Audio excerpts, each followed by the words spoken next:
there. So I participated in Major League Hacking 3 times, actually. The first time was with the main group of Techtonica grads from various cohorts. And then, let's see, it was I think a 3-month program. A few of us decided to do another round of Major League Hacking, so we applied again, got into that, and worked on several different teams. Major League Hacking is a kind of loosely organized program that is sort of like an internship, but because they were working remotely, they called it externships and fellowships. So after the second round, I contacted a couple of the Techtonica grads who I'd worked with in the first round and convinced them to join me for a third round. And I contacted the MLH folks and said, hey, I've already worked with these 2 people. We work really well together. Would you mind putting us together in a group? And they did. So we got to work together in this third round on a project. And let's see, right around then, I actually ended up helping Techtonica for a while as an employee, because the person who preceded Sarah was there for a week, I guess, and then she got an offer at Apple that she could not refuse, so she kind of left suddenly. And because I was kind of in between things and hadn't yet decided to do that third round of MLH, Michelle reached out to me and asked if I could help out for a little bit while they looked for a permanent replacement, who ended up being Sarah. So I kind of juggled different things at that point, but eventually I started the Ada Developers Academy program. They have a shorter program that they were piloting at the time, like their accelerated program, basically, for people who've already done boot camps. And so I'm not sure how Michelle got in touch with those folks, but she did let us know that there was that opportunity available, again, because several of us were still looking for permanent full-time employment. And so I participated in that with a few other Techtonica folks. We went through that program. I got an internship through that at AWS. When my internship was coming to a close, I hadn't made quite enough progress for my manager to be able to recommend me for full-time hire. But he did recommend me for AWS's own longer-term apprenticeship program. So I started doing that. And in the week between hearing from my manager that he wasn't going to recommend me, and then this other opportunity surfacing, I reached out to I think, was it somebody at Indeed who was coordinating? Yeah, I think she was coordinating interview loops for some of the subsequent Ada cohorts for interviews at Indeed. So I participated in one of those interview loops, pulled in my friend from Techtonica who had gone through the original Techtonica program with me, who also wasn't working but hadn't participated in MLH or Ada. She had decided to go to school locally and just take computer science classes and what have you. I pulled her into that interview loop and we both got accepted.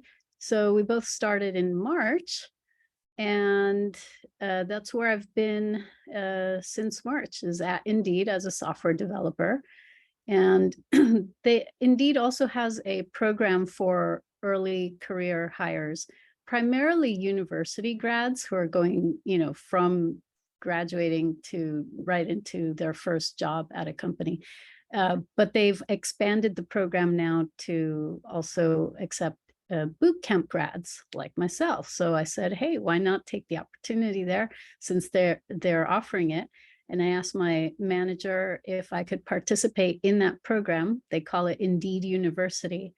So for the summer, I have been participating in the internal Indeed University program, which is kind of like it's sort of like a startup experience within the larger company. It's also kind of meant, I think, to be sort of a training ground for folks, just to let them learn all the Indeed things. Indeed is a pretty big company, and there's lots of tech within Indeed that you just have to get used to. So it's partly training, getting used to how things work at the company. And so, yeah, that's what I've been doing the last couple months. The program is coming to a close next week. We just had our presentation and pitch yesterday. My team pitched to continue on. They have an incubator program within the company as well that does a similar thing. They sort of, if you have an idea of a product you want to create, if you pitch it and they accept it, then they give you resources to work on it for, I don't know, 6 months or a year. So we're pitching our product to that incubator program and hope that they will accept us. Don't know what will happen. We hear the acceptance rates are very low, but that's what I've been doing right up until yesterday. And so here I am talking to you folks about my journey here. It's been kind of like this. So I see lots of questions have been appearing in the chat. So let me take a quick look. Yeah, before we go to the chat, I just want to say, like, so you had an amazing journey, like you graduated during the pandemic and everything. So how did you like stay positive and like, because the uncertainty is what causes the most fear among people and depression, because you don't know. You're like, man. Yeah, I hear that's a good question. Yeah. I think one of the things that helped me a lot was just the fact that the way Techtonica is set up is, at least the way I'd read it, and I think that held true, at least from my experience, is that Techtonica is offering you a space to learn with some, financial help there, so you don't have to work elsewhere, right? They're covering your basic minimum costs. It may not be, it's not a salary, but at least they're covering your basic living costs so that you can just concentrate and focus on learning for 3 months, 6 months, and then just dedicate your time and energy to that. And I'd been trying to learn some of this stuff on my own while trying to teach, and it had been so difficult. So for me, it was like, what? They pay me to learn? Yes, sign me up. This is amazing, right? And so then the second thing that I think also helped was somewhere in the curriculum, there's something about what's the Carol Dweck, the maybe it's still in the curriculum. I hope it is.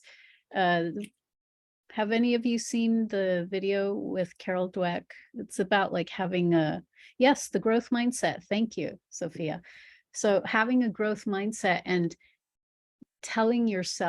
reminding yourself that it's whatever state you're in, it is a temporary state. You can always work towards something more, and to stay in that mindset, even when it feels so stressful and difficult. I think that was another thing that helped keep me going. I I've had, ups and downs in my life where I've also gone through severe depression. And so, I don't know, just even though I was having a hard time at the school where I was teaching, I was trying to find something, and Techtonica just seemed like, the best thing that was going for me at that point. I don't know what your experiences have been like, but it is stressful. It is definitely stressful trying to learn something, especially if you've never really written code before. It's so many different layers of things that you're having to keep track of and try to figure out to build something, right? So yeah, for me, it was probably just keeping those two things in mind and knowing that I was getting help from Techtonica as far as looking for a job later, because Techtonica does try to find internship placements. And even if they didn't find something for me, I was okay with that because uh, I, well, for one thing, I kept my evening teaching job because I needed the health insurance. So I sort of had that to fall back on if I didn't get a placement.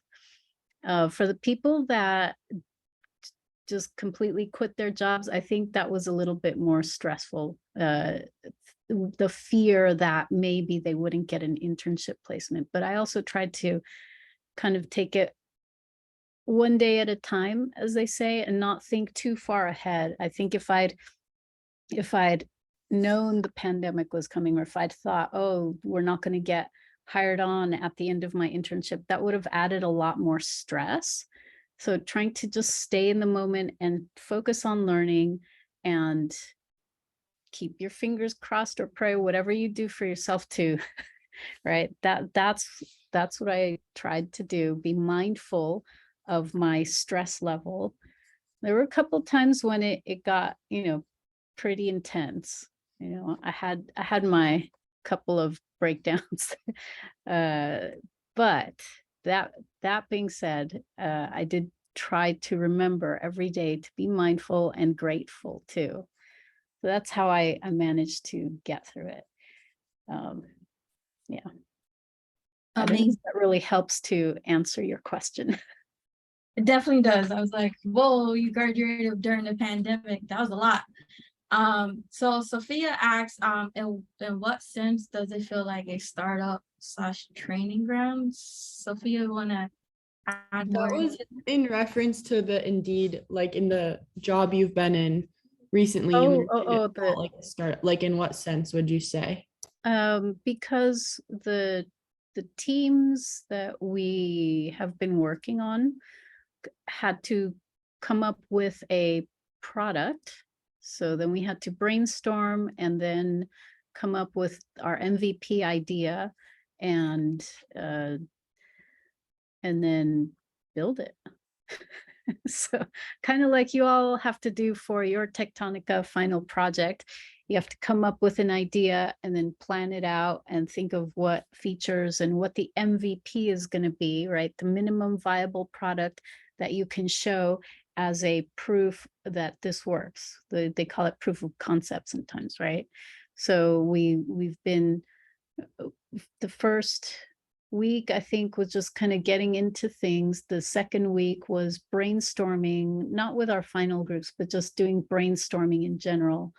And then the third week, after we narrowed down ideas, they put us on the final teams we were working on. So the third week was just trying to really focus in on what that actual MVP would be and then build it out. So on my team, we had one associate product manager and 3 software developers.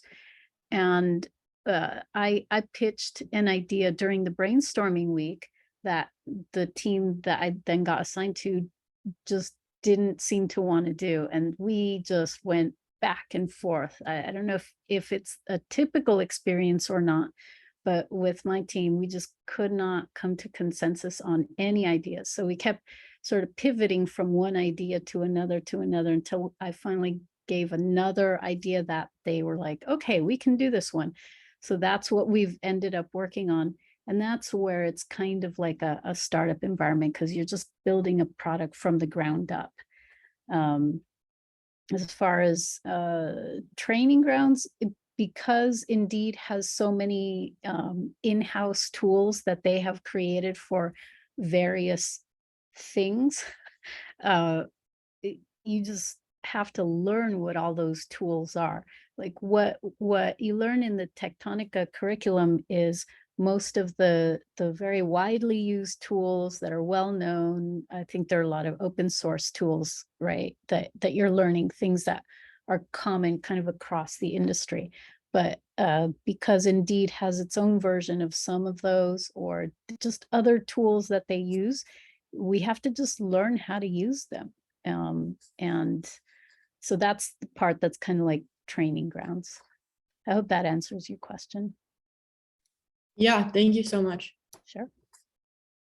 The next question from Elise is, what has been your biggest challenge transitioning from teacher to a software developer? My biggest challenge, oh gosh, so many challenges. No, I think getting used to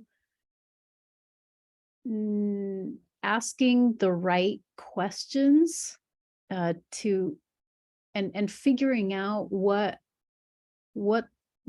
those questions are, because sometimes I think I need help with something, but the way I ask the question doesn't get me the answer that I need to solve my issue.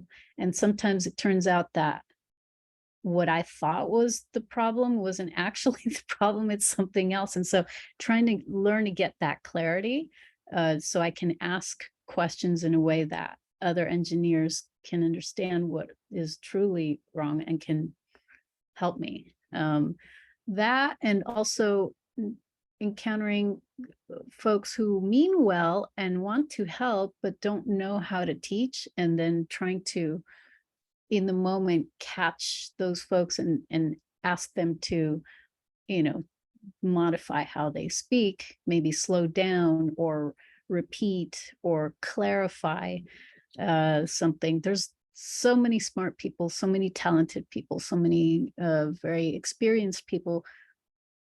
They know a lot, but to get that knowledge sometimes has been a challenge for me.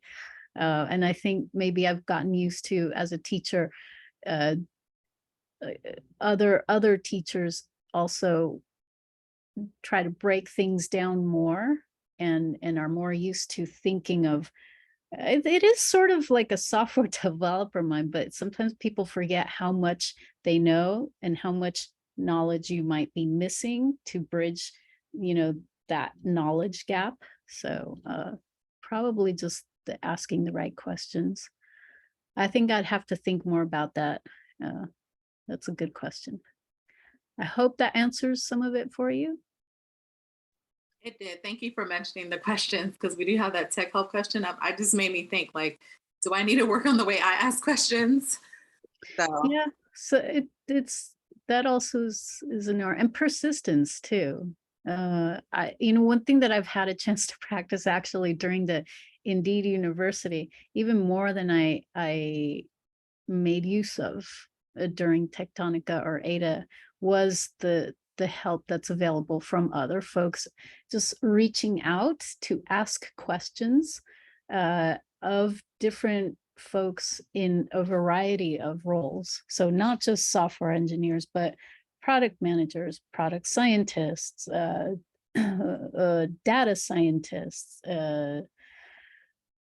UX researchers, all kinds of other roles, so that I could get the knowledge and understand better, so I could contribute to my product, making my product better, right? So that's something I've been practicing more these last few months. It is also kind of a skill. Thank you for that. Another question from Sophia is, what is your incubator project? Was it able to tie into your passion? Are you allowed to tell us like a little snippet? Yeah, I think I can. I hope it'll be okay. The idea that I pitched to them was the final one that we finally worked on was all Spanish language version of the Indeed site, which they already have something for the US site. If your device is set to Spanish language, then it auto detects that and displays things in Spanish. there's a link at the very bottom of the site too that you can click on that will switch it to Spanish. But it's a broken experience. So when users type in, search terms, they have what are you looking for and where. Basically, you type in there and then you click the search button, and all of a sudden half of the UI elements change back to English. And so that's kind of a broken experience. If you're bilingual, it's okay, because I don't know, I'm bilingual and I speak Spanglish. I speak Spanglish very well. So that mix of English and Spanish, I grew up, I'm okay. But for Spanish dominant speakers, these are especially the, excuse me, the immigrants who are coming, recently, or who just never learned English, no matter how long they've been here, if they don't understand English, and many of them may also have less than optimal computer literacy skills, then trying to use an online job search site, even Indeed's, is difficult. And so I wanted to have something that, could be completely in Spanish. My original idea was actually something that would scale out to be used by speakers of any language. And where that ties into, I guess, kind of my passion is I've been teaching ESL literacy for the last several years, and that's what I'm still teaching in the evenings. And so I work with adults who are immigrants, recent immigrants, and they have trouble, doing things because they don't speak English. So while I may be helping them with learning the language itself, all the other things, it's hard for them to navigate without language. And if they're looking for jobs, many folks get their jobs through word of mouth. I know there are other dimensions that come into play, but a lot of them just find their work through word of mouth. And if we could improve the online job search experience, that was my idea. Let's try to make it something that anybody could use. So hopefully I haven't given too much info away about it, but yeah. So No, that's amazing. That sounds like a really big project, and it should definitely take that, like bring you guys on. That's a yeah, lot. so I hope that that's what we pitched, let us continue it. But that being said, they already have been making efforts toward that. So we'll see what happens. Next question from Alma. How well prepared did you feel transitioning into your first internship after you graduated from Techtonica? Good question. I think I have a lot of imposter syndrome still. When I started my internship, I was definitely very nervous and unsure.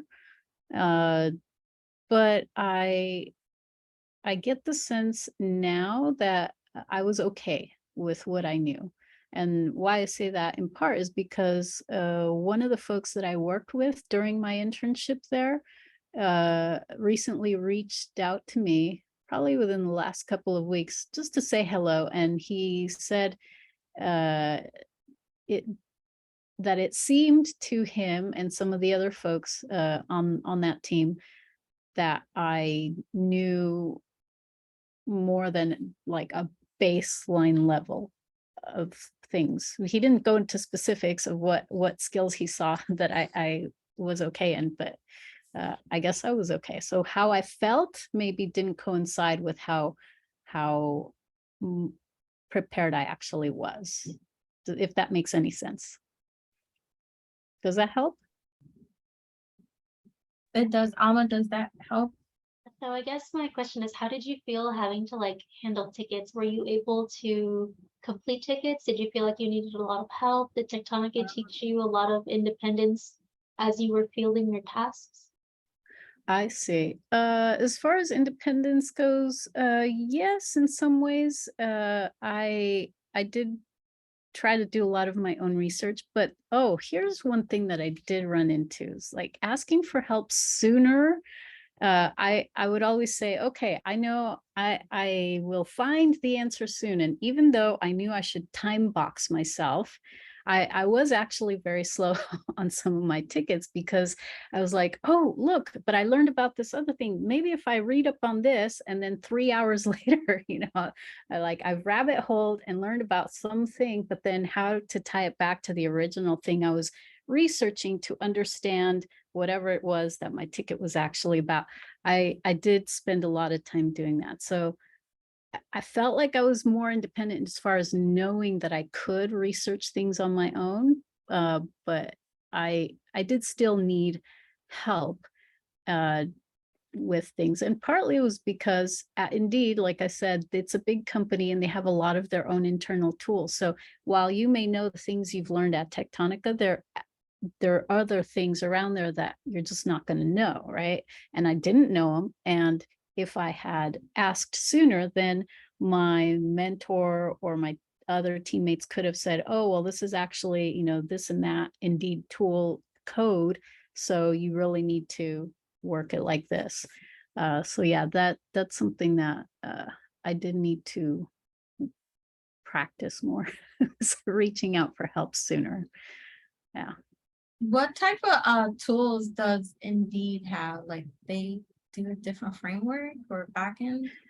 Um, they use Java on the back end and React on the front end for a lot of their projects, but I have also seen some Python Django things out there. I haven't used them myself, but they're out there.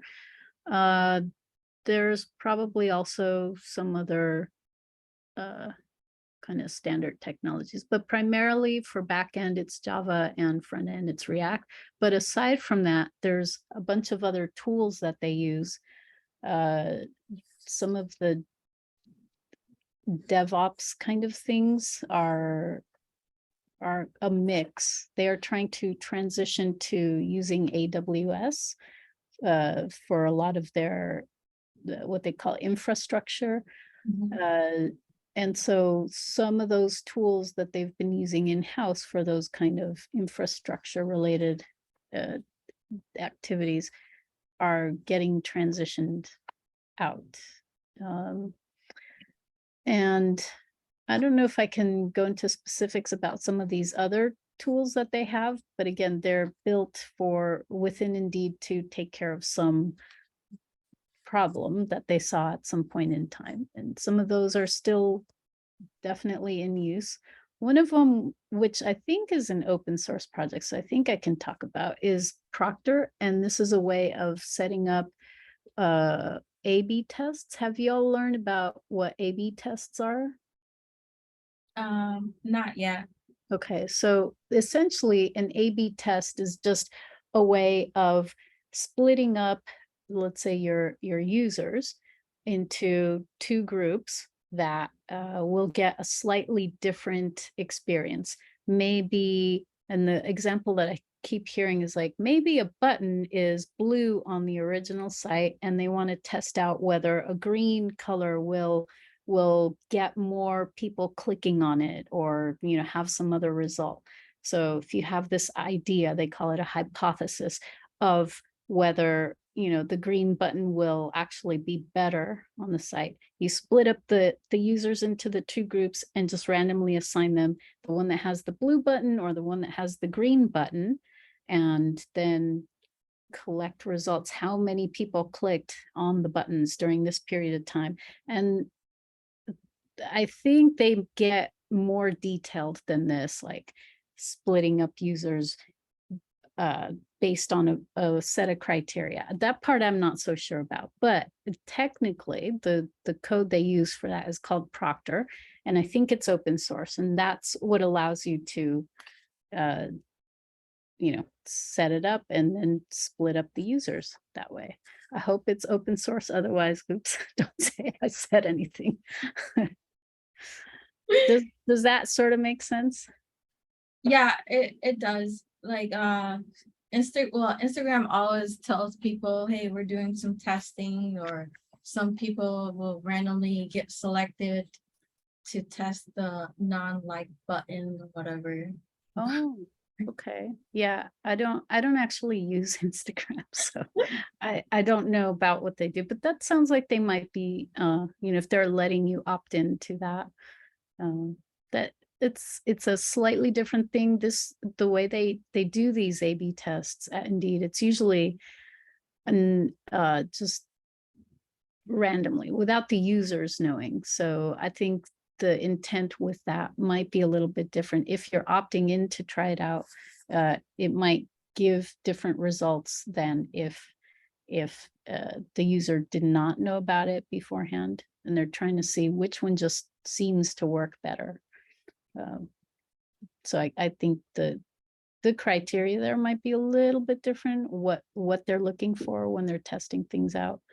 But that's not really our area, at least not my area of expertise that I've focused on. I think the data scientist people do that at Indeed. Gotcha. We have a question from Sophia. Is there anything else you think was in your control before COVID, where a lot was out of your control that you could? Sophia, can you come on? Yeah. I Okay. was just like, yeah, like this is Sophia. What I mean is like I know COVID was a giant thing where there was a lot out of your control. But do you think there was anything that was in your control that you could have changed, or like advice you could give us for anything you would have done differently? And then also on the flip side, are there any things you think you did really well while you were in the program that helped you succeed? When you say in the program, you mean in Techtonica or during my internship at Indeed? Just in general, like maybe both. Okay, let's see. During Techtonica, could I have done anything better? And if so, what would it have been? The reaching out for help maybe and asking for clarification if I didn't understand. I think had I been more aware of that, I might have ventured to ask for clarification more. I probably would have started my project sooner rather than later, because I spent a lot of time planning it and then I sort of didn't leave myself as much time to actually do the work and then get the help on it. So I was scrambling last minute. Thank goodness I got help at the end and was able to present the project that I wanted, at least the bare bones pieces of what I wanted it to do. So yeah, but it was a mad scramble at the end. So I would have started sooner. As far as my internship goes, probably a similar thing, asking for clarification if I didn't understand. I tend to be a little timid when I ask for help and someone says, oh, blah, blah, blah, blah, blah, blah, blah. And then I go, okay, thanks. And then I walk away and I go, what was that? I didn't understand, right? So what I should do more, and I still do that sometimes, is I should say, ooh, I'm sorry, could you repeat that? I didn't quite understand what you said, or I'm still having trouble following, could you rephrase it? Right. And then I probably would get further with things. Like I said, I've had a lot more practice these past 3 months at the Indeed University with that, to have been able to get hired on in Indeed. In the case of COVID, I just don't think, timing wise, I don't think there could have been anything different. My friend from Techtonica, who also was interning at Techtonica, knows a lot more than I do. She came into the program knowing a lot of Java already. So she went to a backend team and she got her work done. She was able to get things done quicker than I could do like my projects. But even she was not hired on because of the hiring freeze. If there had not been COVID, I don't know. I did my best. I did reach out to folks and I did ask questions. And whether that would have been enough to get hired had there not been COVID, I'd like to think so. Like I said, after the fact, one of those people who reached out to me and indicated that, at least in their opinion, I knew more than what a baseline, what is that position he was talking about? Associate UX developer or something. I knew more than what an associate UX developer would need to know. So if that's the case, then I probably would have gotten hired. Does that answer your question? Yeah, that's super helpful. Okay. So while you was talking, you talked about like you seem like you keep in touch with a lot of the people in your cohort and stuff like that.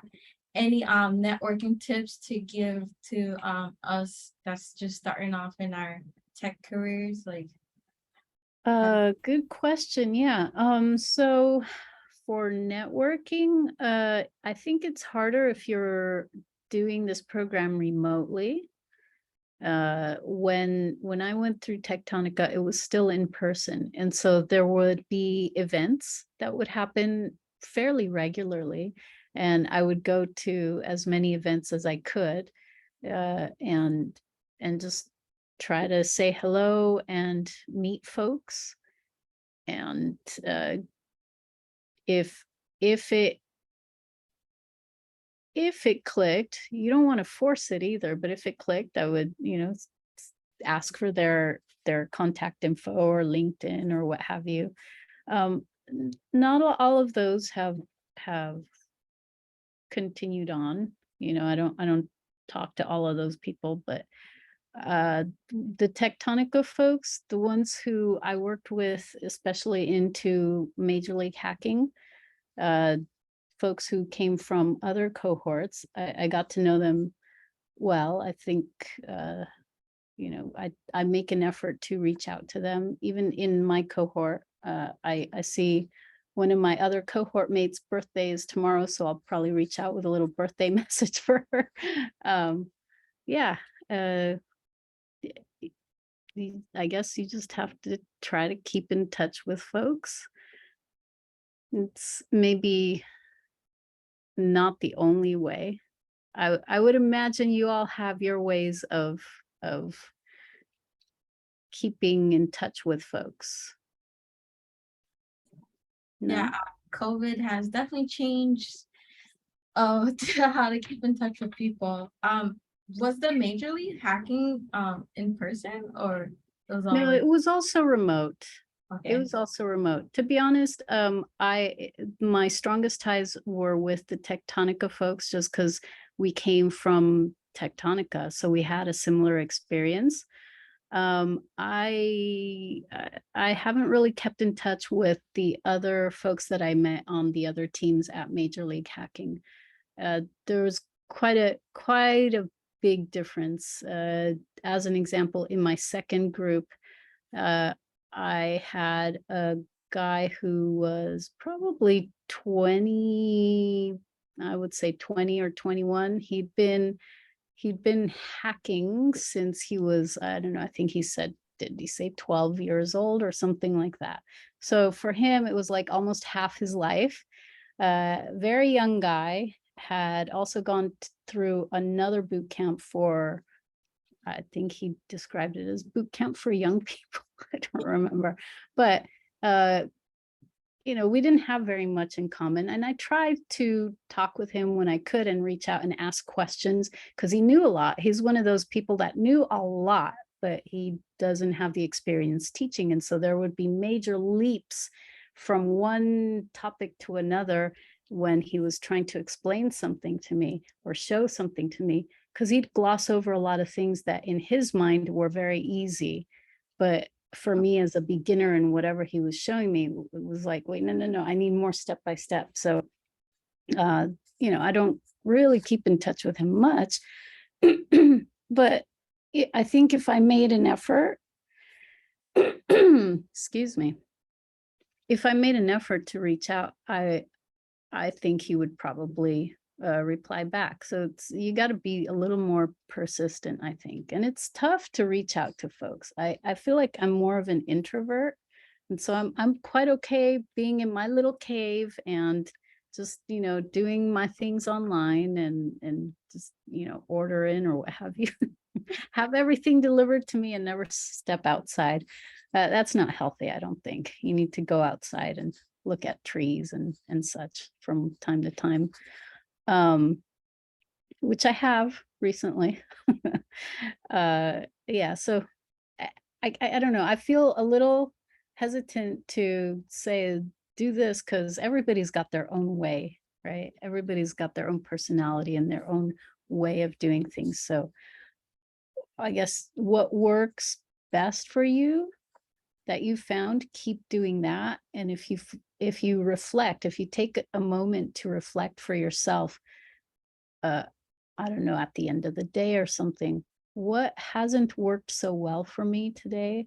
Where do I need to change things to improve my situation? Maybe that could help lead you to your own better way of networking, right? So if for you it works better to call people and say, hey, let's go out somewhere and go in person to meet things, then maybe do that. But if you're not so inclined to be around a lot of people, maybe you just have to reach out through Slack or email and just have virtual connections that way.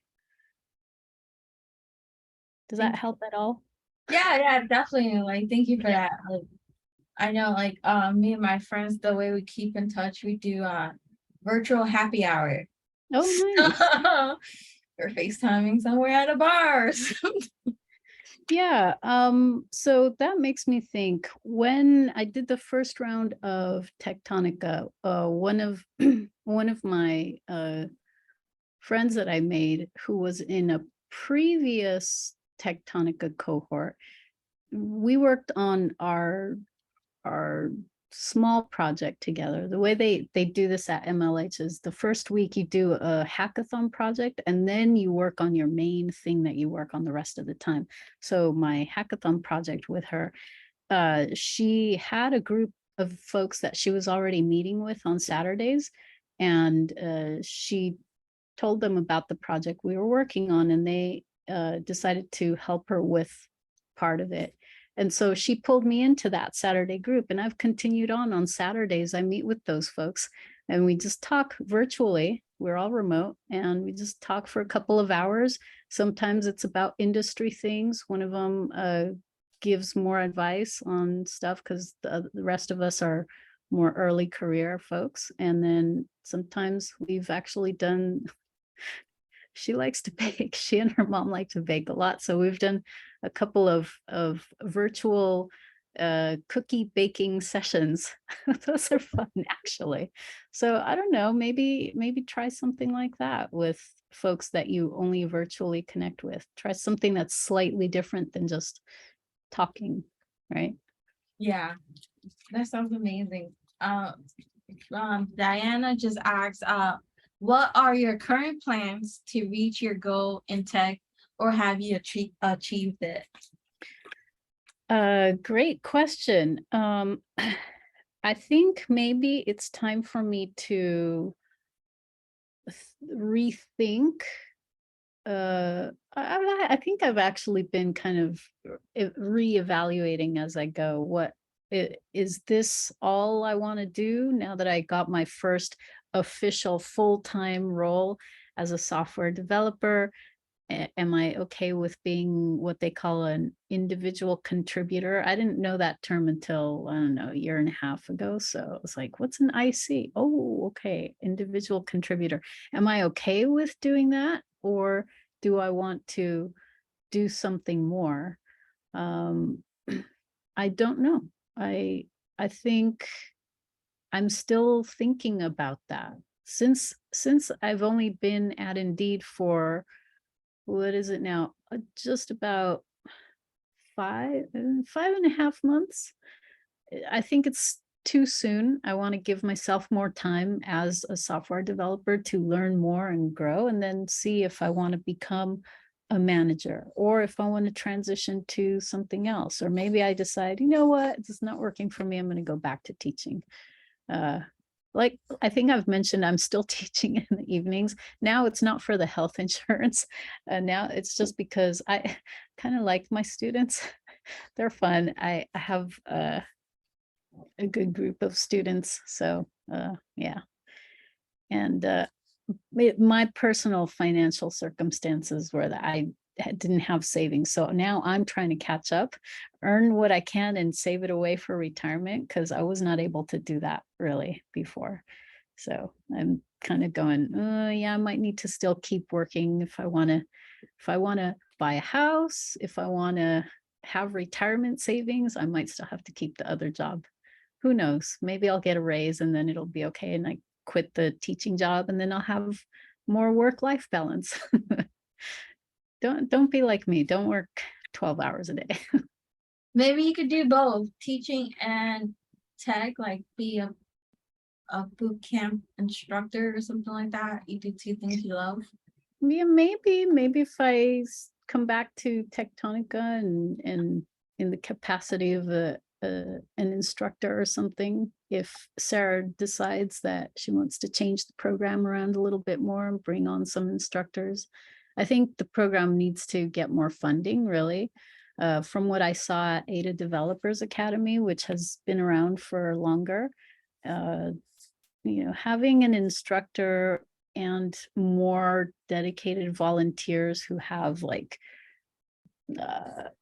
actual office hours is helpful too. I think Techtonica hasn't had that yet. I don't know lately. Do you all have office hours now with Sarah or with some volunteers? Yeah, we have with volunteers. So we have tech help, and then yeah, we have office hours during. Okay, that's good. Yeah, because they try to be responsive to feedback from you all. So definitely give feedback if something's not working for you. Just let them know, because they're always wanting to make the program better, more effective, right? For the people going through it. During my cohort, we did not have someone like Sarah. We just would go into the office and we would follow the curriculum, and we kind of did it on our own. It was toward the end of our time, probably the second or third month in, when we were starting to get into our projects. Then we started getting more regular volunteers coming in. And toward the end, they brought on someone who I think would have been sort of an equivalent in position to Sarah, although the program was very different then. And so she was there kind of every day to help us with various issues we were running into with our projects and such. But it was a lot more loosely structured. And so I think they definitely changed that with our feedback. The subsequent cohorts have had, I think, a little more structure there. So Yeah, thank you for that feedback, because we do have a lot of volunteers that help us, and that's great.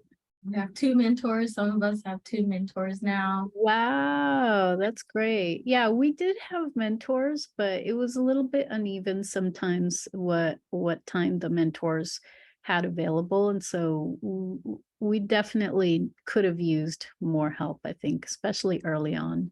There's a lot of, you alluded to the depression and then the emotional kind of strain that can happen in a program like this. And I think there was probably more of that with our cohort, just because we didn't have anyone like regularly available other than our mentors, who were only signed up to meet with us, 2 hours a week. And if we needed more help, if there was a volunteer available in the tech help channel, maybe, right? But without having more support, it's easy to get into kind of an emotionally kind of fragile place, right? It's tough. It's tough trying to learn something new. Like I said, I felt it sometimes like, wow, am I going to learn enough here to be able to do anything? Having those doubts and not being able to effectively kind of, breathe and let that go, right? If you didn't have the skills to do that yourself and you needed more support, we didn't always have that, I don't think. So I'm glad they've put more resources in place for y'all to lean on. Yeah, definitely. So I think we have time for a few more questions. I have one question, so Techtonica teaches one framework and stuff, and you were saying at Indeed is totally different frameworks, like new technology. Do you have any advice or any strategies when learning new technologies and or programming languages? Good question. Something that you're going to need to build up is just the ability to read through the code and find where let's say a function is being defined. In Java, they sometimes call them methods rather than functions, but like whatever the language is that you're using, they have their own idiosyncrasies of what they call things. But if you can get past the syntactic differences, the concepts are still the same. You kind of need to build up that skill of just looking through a piece of code written in a different language with different syntax and trying to understand what's going on. And also, again, reaching out to someone and saying, hey, I don't know Python and I'm having trouble reading through this code. Could someone help me walk through this and help me understand what's going on? Just get comfortable with it. It's sort of a vulnerable place to be in. The question earlier about what's the biggest challenge from transitioning as a teacher, that's another one for me. But I imagine for a lot of other folks, as adults, if we've already learned a skill somewhere and we've gotten pretty good, proficient, or expert level in one area, we just kind of hold ourselves to that higher standard across the board. And that's not the case, especially if, like I said, you're learning code for the first time. You can't expect yourself to be an expert. You can't expect yourself to know things.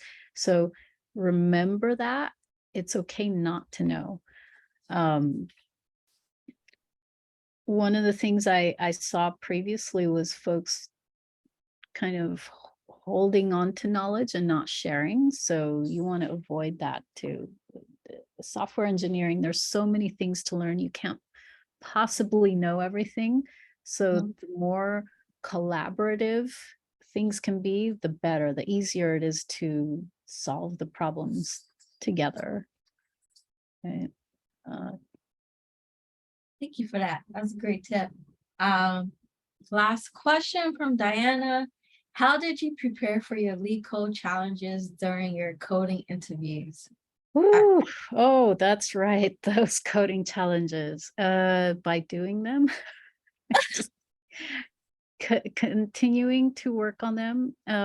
My friend Mega is pretty good at solving those coding challenges, so I would try them on my own, and then when I'd get stuck, I'd just turn around and go, Mega. That was when we were in person, of course. Now I Slack her, Mega. And she's very nice, very humble. I think if you had questions, I'm sure she would answer them too on Slack.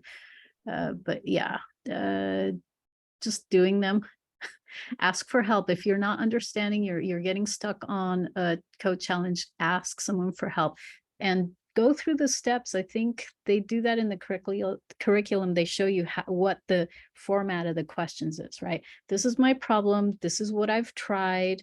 And I'm getting stuck here. So the more information you can give about the problem, and that holds true not just for coding challenges, but even the work you're doing. If you were working on a ticket and you're stuck on something, the more information you can give, the better right? When I said earlier, sometimes learning how to ask the right questions, part of it is that giving the right information of what you've done. If you just say, oh, I'm stuck, help, then how do the people who want help know where to start helping, right? Like maybe you've already tried these things, and if they tell you do these things, then it's not as effective because you already tried them. Now you have to try them again with this person because you didn't tell them that you already tried it, right?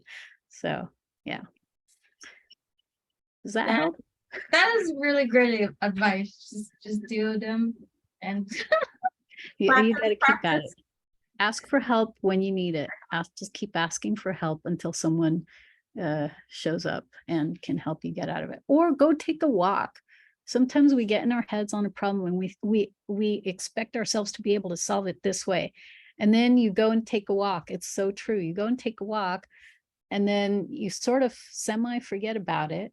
But then when you come back, you're like, oh, it should be like this. You were trying it like this, and it was actually pretty straightforward like this, right? You try something slightly different and it works. So maybe that too. Yeah. All right. It was a pleasure talking to you. You are amazing. And Thank you. It's very nice of you. Thank you, everybody. And if you have any other questions, I'm there on Slack, so just send me a message. And is it okay I share your LinkedIn so everyone Yeah, can that's fine. connect with you? Awesome. Yeah. Cool. You guys, it was a pleasure. It's 2:00. Well, for me, I don't know what time it is for you guys. So Oh, go you're back east? Yeah, I'm on the East Coast. Oh, okay. Okay. So go drink some water, go walk. Like Naomi said, take a walk, enjoy the Take a walk. tree. Yep, exactly. Have a great day, you guys. See ya. Bye.